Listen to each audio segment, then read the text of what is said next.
Mississippi River. You know it's deep and wide.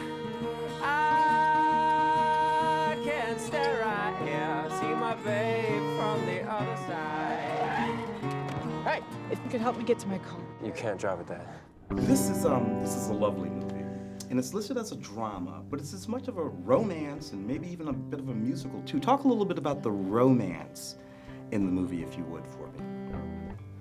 I think it was when I read the script, there was something very fresh about the type of romance that you encounter in this film. It was very simple. It was actually about two people who are feeling quite introspective about their lives when we meet them, and one of them happens to be a drifter and one of them happens to be quite stuck in their own life, and it's just about two people meeting and what effect they have on each other over a period of a few days, and how they kind of hold the mirror up to each other and what they might have to teach each other. They're certainly not looking for love, looking for a relationship, but you know, sometimes people come in and out of your life and help you find your voice or help teach you something about yourself.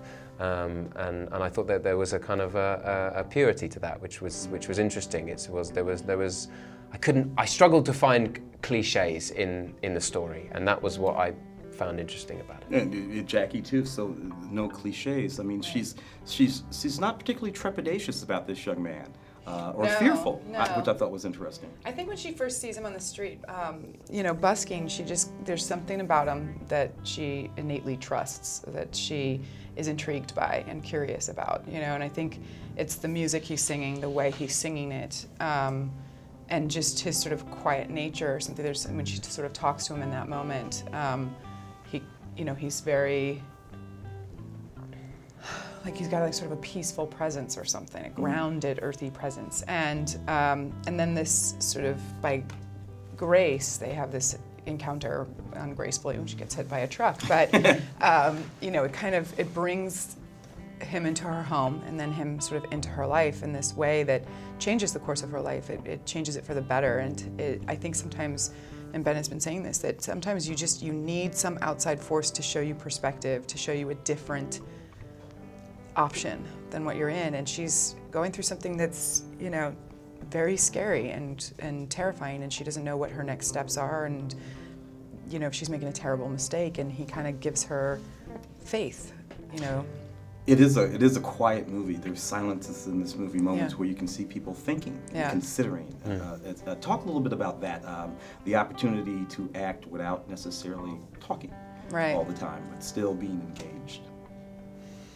I love that. Yeah, I mean, people often talk about reacting being what acting truly is.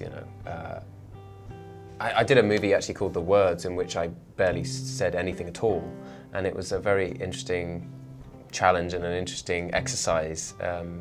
In terms of just feeling rather than trying to actually trying to proactively emote, and I think this is the same thing. We were just immersing ourselves in these characters and just being in each other's company, which is what the characters are doing in the story. They're sort of comfortable in their own, both comfortable in their own skin, but neither of them comfortable in the world and that they're in, the moment that they're in. And I think we were just trying to encapsulate that somehow.